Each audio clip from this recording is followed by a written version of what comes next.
across every host, a part of the Big 12 family. We compiled our votes, and we have the teams that will play in Arlington. And obviously, we won't be wrong, right? That's revealed next. This is the Dos Grande Squad. You're talking ball with the Big 12 squad. From Oklahoma State to Utah, from Kansas State to BYU, from Houston to Texas Tech, it's the local experts of the Locked On Podcast Network bringing you scoops, breakdowns, and the most comprehensive preview of the upcoming Big 12 weekend. Buckle up. It's the Big 12 squad, and we have a seat for you.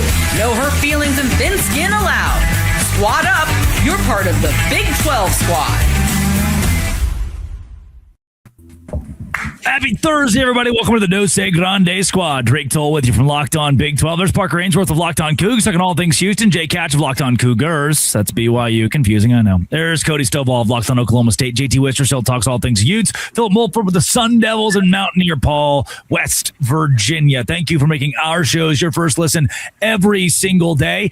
And today's show is the ultimate Big 12 season preview. And man, as we break down the teams that will go to the Big 12 title this year, the college football playoff contenders, and each person will make a case for their team to be good in 2026, I thought today was going to be really boring. If you hit subscribe, I get to keep my job because everyone pretty much said BYU and Texas Tech will finish in the top two in the Big 12. That was nearly consensus with the votes that we got. We compiled all of the hosts from the Big 12 family, except for one. One brave man decided to go against the grain and pick his own team in the Big 12 title. Bet you can guess, JT Wistersill has the Utah Utes taking on the Texas Tech Red Raiders in Arlington at the end of the year. So let's start right there. JT. Just a little bit. Gets paid to do the whole Utah thing. I don't know. It's just me. Says Locked On BYU too. Okay, diving into what we're actually here to talk about. Let's talk about what the truth is about this conference, guys. This is the constant conference of chaos. When does it ever go to chalk? Because it'd be so chaotic if Utah went to the Big 12 title. Yeah, so what chaotic. are you talking about? I'm saying a little bit of a shakeup. Can we shake it up a little bit rather than just BYU Tech? Why? And because I don't know, shake it up with West Virginia. Shake it up with Houston. Yes, West Virginia did shake it up a little bit, but it never plays out that way. Remember, by the way, last year we all thought Arizona State, and also a reminder of a stat, no current Big 12 member since 2004 Colorado has made back-to-back Big 12 title games. I think Tech's breaking that this year. I don't know if BYU is going to get there. So that's just where I have questions, and scheduling played a big role in why I think Utah is making it there. Oh, well, but let me push back a bit if I can. Yeah. That stat means nothing to this season, it's an anomaly for sure, but I don't think BYU is shoot, and nobody else and it really means nothing pre-NIL transfer portal world where the whole way you build a team is different, the coaching's different. But okay, again, if I can push back, I'm going to help JT here a little bit. Indiana just proved that JT's point's kind of correct, that parity and the last thing you expect is common in college football now, to the point that Mountaineer Paul or Cody Stovall can make a point on their teams being in the Big 12. That's actually what I was going to say, is the shakeup would be much like Arizona State going from 0 to hero, Oklahoma State going 0. Yeah. That's the map out, right? It's new coach, new quarterback, they score 50 points a game, right? That's the thing that breaks it. I also think it's like you talk about schedule and what but at JT, Utah lost 5 offensive linemen. Yes. That seems like pretty important. You're relying a lot on this coach. We haven't seen coach be the head football coach in a football game before. I didn't have them in my top 5 personally. When we asked it, and you're having the game. I don't think putting one of the 4 AP poll ranked teams in the championship game is shaking it up a whole lot. And I also still don't think it's right. I kind of fall both sides of the coin. I hear what you're saying. I'm just saying I don't think year over year we don't see chalk in this conference, so I don't think it's going to change. And also say this, I have real gripes about BYU, obviously. I think every team in this league has something you could throw out there. I mean, Will Hammond's coming off a major injury. Is he really going to be the guy? Also, BYU, I know we're acting like they didn't lose their defensive coordinator. Jay Hill was pretty dang good, so I feel like every team in this league has a major question, obviously Utah included. Is this where we start to make the argument that Colorado's got the go-go offense and they're going to win the Big 12 this year? Oh, that is where Brendan Marion. Brendan Marion saves Colorado and Kevin Torba. I do kind of love Brendan Marion though. But still, why are we poo-poo on BYU so much in here? Like, aren't they the team that returns the most? One of us did that. That must be the Utah guy. Yeah, I know. I'm talking to JT, and I'm pretty sure last time I checked, Utah still doesn't have Haas Haney at quarterback. So y'all need to calm down on this AP top 25 hooligan. Yeah, how are they ranked top 25? It's insane. I don't mean to derail, brand but power. I am curious why you're talking about Utah brand power. Yeah, why do you keep acting like BYU? They have one of the best returning quarterbacks in the league. One of the easiest schedules. Also, Cody, you doubted that Utah was going to win 10 games last year. In fact, I did pull this quote from Cody from last year's Big 12 squad show. I think I have a better chance of turning into a lizard and growing a new tail and a leg than Utah does of winning 9 games. That's what you doubted the Utes last year. That's the true Cody so far. He's got the receipts. It's because he doesn't have a leg. I can't believe it. Hey, JT, I appreciate your deflection, okay, but doesn't still change the fact that you still don't have Haas Haney at quarterback, all right? And number 2 is BYU is clearly the team to beat in the league, and then Texas Tech is filled with a bunch of potential NFL dudes, so I understand them. You could make the argument for a bunch of teams that could play BYU, but to act like BYU is not the strongest team in the conference before we kick off, I didn't say that. It's crazy. I didn't say that. I do think. Cody, by the way, we need the good context. Cody has one leg, by the way. Like for him to have said we should probably stress that that's not a running joke. That's a real thing. For him to have said that he was going to grow a second leg before something happens is such a bar. It's such a bar. At least he didn't say third leg. You know, that would have been similarly as awkward. I think it's a stronger case for Utah. I mean, JT, guess what? It's all no. Why? Give me one good reason why BYU is going to sink below number 2 in this conference, JT. Give me a good reason. Go. Well, they play at Utah for number 1, and they also have some other very tough road games, in my opinion. They could absolutely lose at TCU. Jake, I know you're going to say I'm crazy. You all did trail by 14 to UCF last year at home. Who's to say crazy things can't happen in a cross-country road game late in the season there, too? I don't think it's that crazy to say BYU goes 9-3, has 2 conference losses, one of those coming to Utah. Noah Fafita comes into your house. I think that's the best quarterback in the Big 12, too. And you still have questions on defense. I'm sorry. Jay Hill was a huge part of your success last year, and he's gone. All right, I want to play this game. Talk me through Houston. What's our problem? Yeah. You guys, offensive line. You got to see if this offensive line is still going to be. We got a preseason first-team All-American. JT, you were too high on somebody's supply. Like I would give you Utah last year. This year, with how many players did you lose in the portal this year? You lost your head coach. Not as many as we lost the couple of years before. They still returned a lot. Don't get me wrong. Utah has key losses, but they have some of their toughest games at home. Houston comes to them. BYU comes to them, too. They go to Arizona. You said Houston's problems offensive line. They added a preseason All-American, first-team All-American, but you're putting Utah in the title game after losing all 5 offensive linemen. And 4 other pieces and parts. Devon Dampier is better than Connor Wigman, number 1. And once again, schedule. You guys come to us. Whoa, bro. Devon Dampier for Heisman apparently is what we're hearing. That ranking that has Wigman over Dampier. I genuinely haven't seen one. I'm not even trying to be a hot take guy there. I don't think that's so big of a hot take. I think it's a close quarterback argument. It's close. Okay, so I got everyone to agree. if they were in a foot race, Devon Dampier would cook Connor. Connor's 70 yards rushing last year, 36 total touchdowns. He was really good. He's really good. So Dampier.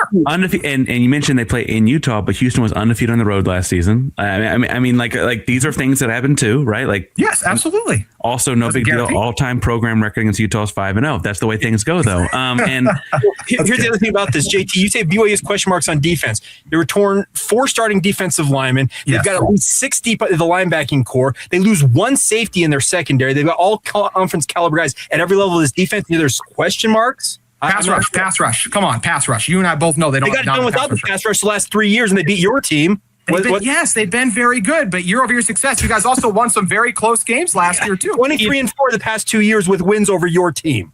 Yes, if there's one thing, Brandon Rose nearly beat y'all. That's still something. I'm saying it doesn't guarantee success. If there's one thing we can agree on, it's that I am right. Again, just like when you had Arizona second to last year in your conference preseason rankings, by the way. I also had the perfect Big 12 title game with who would win it. You did. Now, if we are all in agreement here, I am right in saying that Utah is the most important fan base in the Big 12. Because if not for JT, this would have been a 3-minute segment. Oh, we all agree. All right, high five. We move on. Okay, there we go. Instead, I'll give you that one. The content's incredible because Utah drives the narrative, and them driving the narrative is fun for everyone involved. So that is.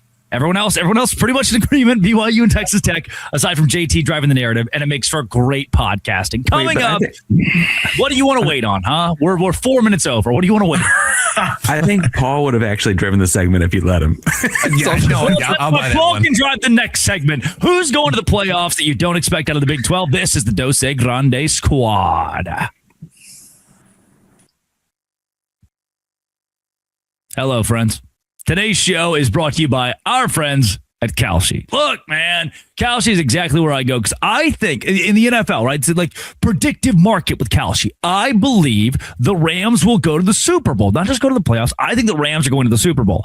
And with Kalshi right now, I can predict such against my peers before the season even kicks off. So I'll say the Rams qualify for the Super Bowl. Right now, the Rams are trading at 25% probability to go to the Super Bowl, meaning a $100 trade would pay out $400 if they go to the Super Bowl. I think they will. On Kalshi, again, you're trading against peers in a live market, meaning there's no house. As the probability changes, you can buy in and buy out of your position. Trade the draft pick, the game, and more on Kalshi. Download the Kalshi app. Use code LOCKEDON to get $10 off when you trade $10. KALSHI Kalshi. Trade on anything. 18 plus only. Restrictions to eligibility requirements apply. Event contract trading involves risk and may not be suitable for all investors. Kalshi products are not available in all jurisdictions. Prices, values, and available markets may differ from those mentioned. For more information, see kalshi.com/regulatory with our friends at Kalshi.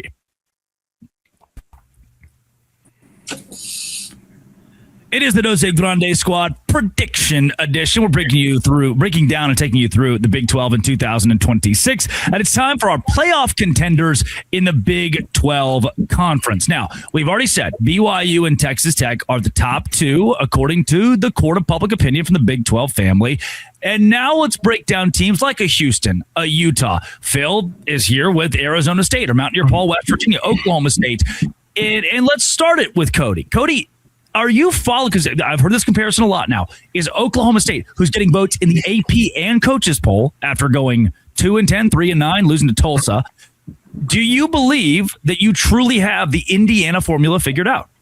100%. Maybe not figured out, but if there's any team in the country that has replicated precisely what Curt Cignetti did, it is Oklahoma State. He took all of his top players from JMU, and it was the same conversation, right? It was the same thing that people are saying about the North Texas players. Well, there's a big jump up in competition, so it's going to take them some time, and they might be lucky to get bowl eligible. I just don't see how that you can view Drew Mestemaker as anything other than a potential top 15 overall pick. And whenever you have an NFL draft pick at quarterback, that is going to be able to drive the bus. The defense is going to be a massive question, but the offense is going to be one of the top in the country. And I think all of us have seen enough Big 12 play over the years to know that if you can put up 45, 55 points a game, you're going to give yourself a chance more often than not. And Oklahoma State has an offense that is easily good enough to do that. Hatch, what was that stank face for? Well, the thing about it is you look at a program like Oklahoma State, while you want to nail the Indiana, like the formula there, the problem I have is Eric Morris is turning over a program that I don't know. I don't know. JT, Indiana, man. You know, also, did Curt Cignetti take over Indiana when they were cruising? Yeah, Indiana. It was a 2-year project for Indiana. Remember, they went to the playoffs the first year. They won 11 games in year one. It was like a 3-week project. They went to the playoff immediately. We're talking about playoff contenders. And the segment's about playoffs. Indiana was a 1-year playoff team. Okay, fair. Okay, you got me on that. I think it's going to take longer than what Oklahoma State's planning on. That's just my personal opinion. Yeah, but yeah, that's exactly What is the difference? You think it's Cignetti? Is that what makes them different?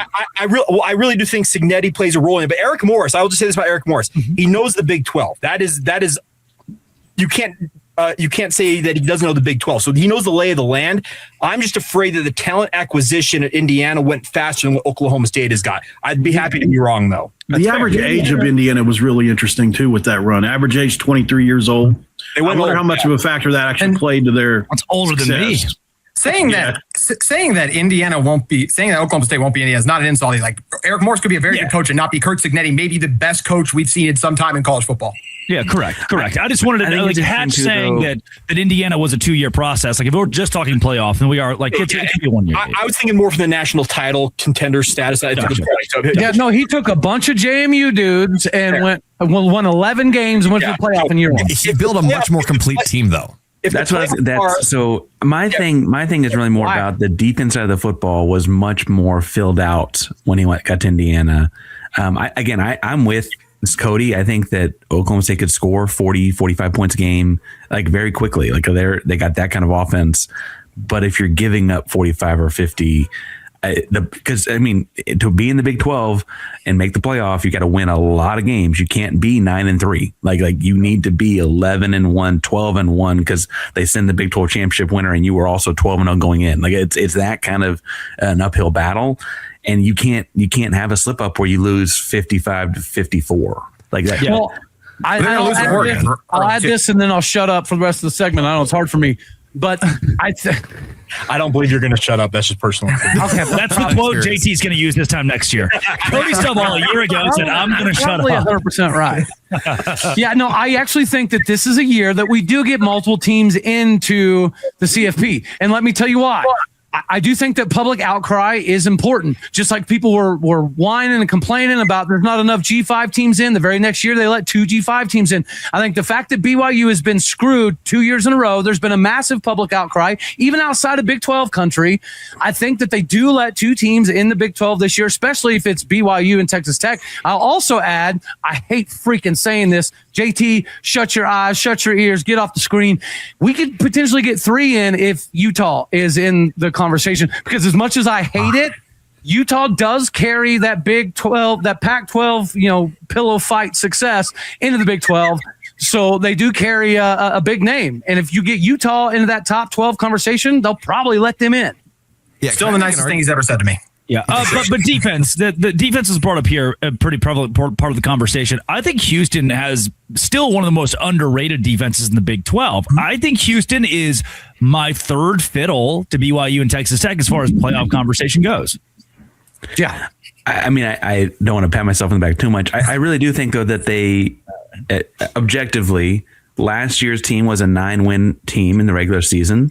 They also won the bowl game too. Thank you. That's and for metrics that are not my own, on 3, 24/7, the rivals on 3, they got better at every position. They have consistency in terms of health and returning coaching staff. They bring back both coordinators. Like they got better at every spot, either through transportal or through just natural growth in the development of players, and a system that William Fritz has developed players into. He turned Tulane into a winner that's lasted since do you remember what Tulane was in 2018? Like 2018, Tulane's still winning. Like it's residual after he left, right? And I think that all matters. I actually think the wild card here, though, and people think I hate Paul. I actually think Paul's really awesome, but I think West Virginia, and they got a great running back. They have a really tough place to play. I think they're going to win games that they probably wouldn't on a neutral field because of both of those things. And I think that's kind of a wild card that, Drake had in his top 5, and so I probably also shouldn't pump Drake up too much. But I think that's a wild card in this thing too, is that Ridge Rod's won as well. West Virginia playoff team. We about to go there? Oh gosh, that's a loss. Paul would be. I can make a pretty good case. We'll try. Paul, I'll give you a minute. I'll give you a minute. Okay, a minute. We have 11 offensive linemen that are playable at the Power 4 level. That's per Rick Trickett. That's not me saying that. A guy that's been doing this for 50 years. Our starting center from last year that's getting Remington Award votes is in third stringer on this team right now. It's the best offensive line we've had in over a decade. We've got guys all over the offensive line that are elite. The nation's leader last year coming back, a quarterback that runs 4.3, 3 starting wide receivers that have all amassed over 500 yards in a season and are probably ascending, and Zach Alley, who I still think could potentially be the best defensive coordinator in this league someday, is in year 2 with a bunch of athletes. I did a 3 deep yesterday. We are 3 deep at almost every position, and I'm not exaggerating that. I could walk you through it if you want me to. So I think this is a really deep team at every position. It really is. Well, and I wasn't trying. I mean, every coach loves their guys in August. I really was saying though, I think that the starters are pretty strong. Like I'm impressed by some of the guys they brought in at the top end, not just the depth of it all. We got to see a lot more from Hawkins before I can go playoff team. Sure. But he's had an amazing camp. We haven't seen anything from Morgan Scalley. What are you talking about? Yeah, he's a great defensive coordinator for the last 10 years. I think it's better than nothing. Will Muschamp was a great defensive coordinator. Now what? Now what, Yes, he boys? was, Rich Rodriguez. I think it's different taking over something you've built that's been very successful. He's taking over and stepping into these shoes that Morgan's built. I think he can be very good. We have seen Saturday nights in Morgantown make weird things happen for them, and we have seen that running back and their schedule. Can I give you just real quick the schedule for West Virginia? I've told Paul I am so happy we catch West Virginia first conference game of the year, and it's in the morning. So happy. Yeah. West Virginia gets Coastal, UT Martin, Virginia, Oklahoma State, Iowa State, Arizona, Cincinnati are all basically home games. Virginia's a neutral site. You're not on the road till at least week 5. You play either a neutral site or a home game up until week 5. So I think the schedule works out for you to win like seven games before the break. If we're trying to follow the Indiana model too, just pulling up their schedule from 2024 when they made the playoff and they got blown out, or they got blown out once at the end of the Big Ten regular season, and then they lost in the first playoff game. Their like opponents have no numbers next to them, right? They had a really, really easy schedule to go. It's kind of part of the magic the first year. Sure. Hey, y'all are sleeping on Arizona. I think. No, we're not. Yeah, Philip. I think everyone agrees that Fafita is him, but outside of Noah. Yeah, their secondary is not going to be anything this year. In the same way that Sawyer Robertson had the NFL pedigree, didn't make it, but in the same way that he was like a scary quarterback, I see a regression for Arizona in 2026.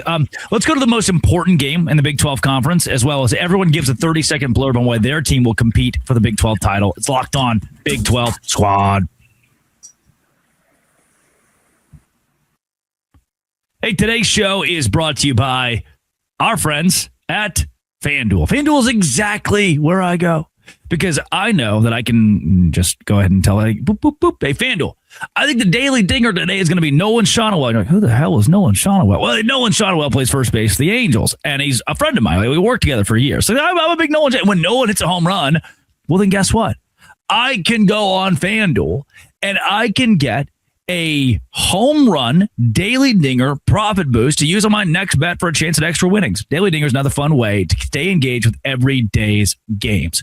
That's one of my favorite parts of baseball, by the way, is bringing the fresh matchup. It's like, hey, Nolan's facing a lefty today. Great. Awesome. Better chance for a home run. Are you ready to play your game today? Join all the action at FanDuel.com. FanDuel.com to play daily dingers.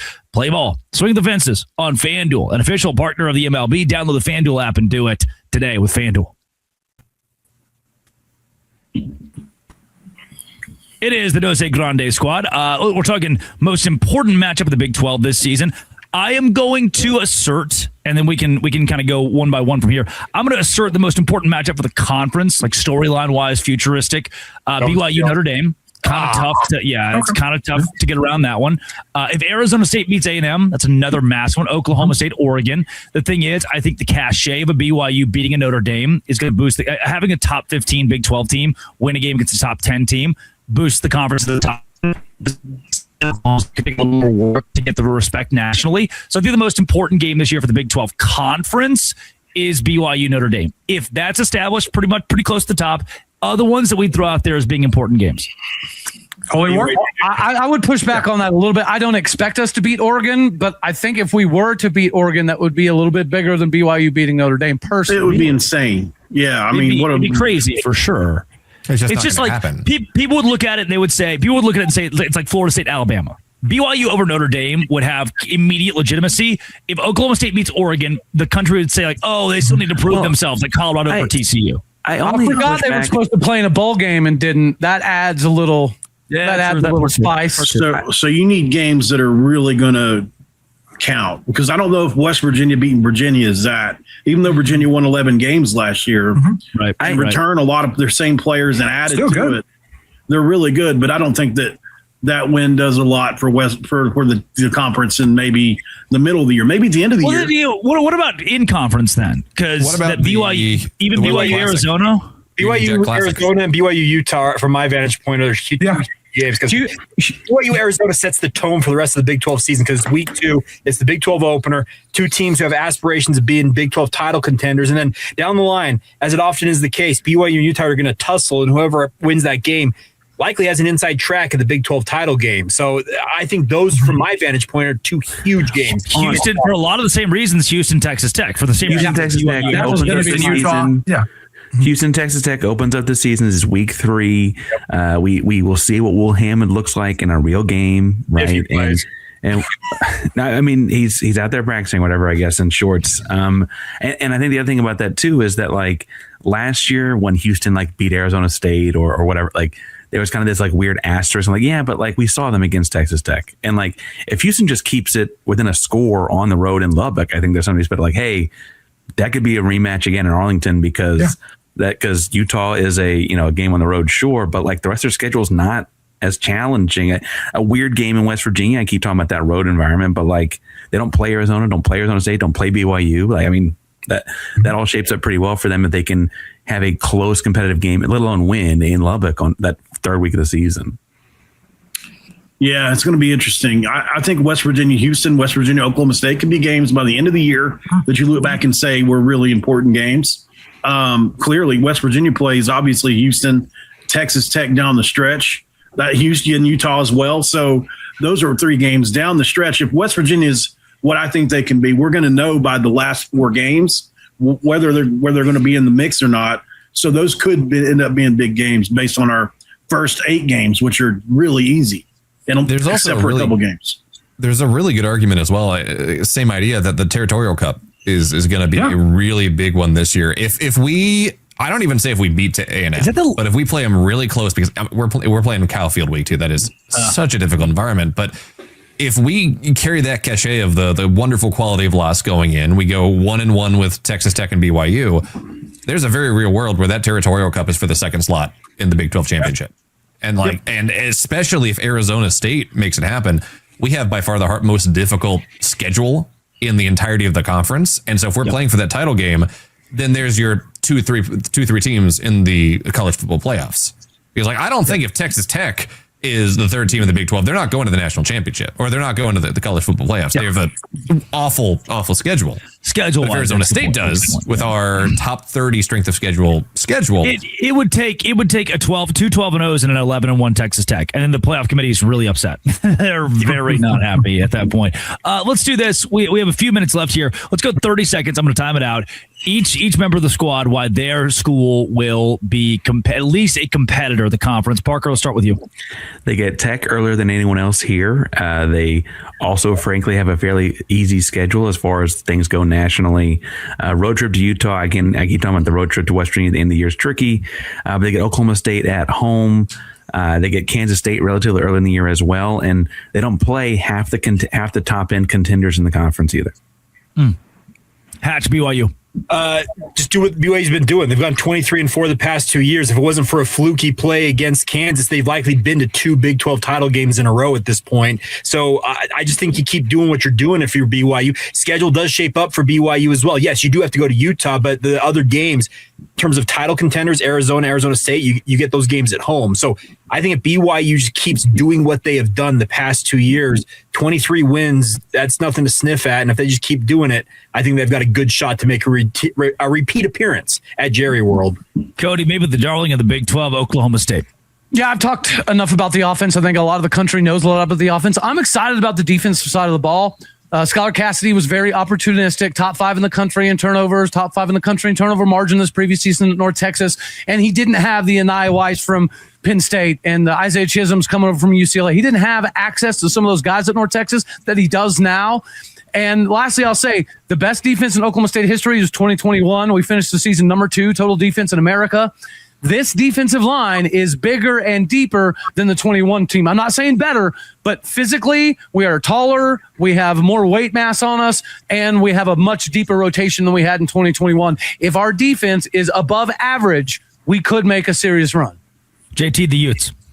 Devon Dampier, one of the best returning quarterbacks in the Big 12. I think Wayshawn Parker will be one of the best running backs in this conference. An improved wide receiver core, an experienced veteran offensive line in terms of how long they've been with this team. It's not a lot of young guys. It's a lot of veterans who have been waiting for their time, their turn, their opportunity. 6th, 7th year guys. I think they're ready. Defense led by Morgan Scalley still, who's done a great job leading the charge. A lot of returning production there too. And a very favorable schedule to figure out the questions this team does have to start the year. Some big games at home. I like the Utes to go to Arlington. That was 29 seconds. Really good. Philip Mulford, Arizona State. Best wide receiver core in the entirety of the Big 12. One of the best linebackers in the Big 12 in Owen Long. This guy is getting Tillman comparisons in practice right now. You have a great, super deep running back room. Oh, and our schedule is actually a good thing for us if we can execute on it. We have the most difficult schedule in the entire conference. If that works out, we have a better argument to go and make a deep run than anyone else in this conference if we can make it happen. Paul, if you can keep it under 30 seconds, I might give you this month's salary. Good luck, my friend. West Virginia is a legitimate playoff contender because Rich Rod finally has a roster built for his system. Mike Hawkins Jr. has been the buzz of camp, and if he continues that, I think could be a dynamic dual threat. Obviously, Cam Cook's all Big 12 caliber, the offensive line, potentially elite and defensively. They're bigger, faster, and deeper than they were a year ago. And most importantly, the Big 12 is wide open. You don't have to it's not 4 teams anymore. It's now more than that, obviously, and 7 home games. There's a path for West Virginia to the playoff. That's right. I can't believe it. That was from 30-05 to 30-35. That is incredible. Mountain. Say Mike Hawkins 3 times fast. Really fast. really fast. Yeah. No. I thought about it. I sat down and thought about it. I was doing the schedule. Bigger, stronger. Baylor might go undefeated. Just to represent the Bears for a second. There's a path where David Randall to be locked for the next 20 years if that happens. Or DJ quarterback. They have to play in the Valley of the Sun like week 4. That's not going to happen. You're right. Fine. 3-9. I concede. Fine. I think Baylor will make a bowl game. But I what don't about TCU? We didn't talk about them at all. Ooh, I think we should have. I do like Jaden Craig. Yeah, I think TCU is between 7 and 9 wins. Defense. I'd put $100 right now between 7 and 9 wins. And that's just all right. Okay. It's no less, no more. They're going to look really good in week 0. They're going to look really good in week 0. Oh, yeah. Against North Carolina. Oh, yeah. That is Parker Ainsworth of Locked On Cougs, Jay Catch of Locked On Cougars, Cody Stovall, Locked On Oklahoma State, JT Westerso, Locked On Utes, Philip Mulford, Locked On Arizona State. That is Locked On Sun Devils, I should say. Mountaineer Paul of Locked On West Virginia.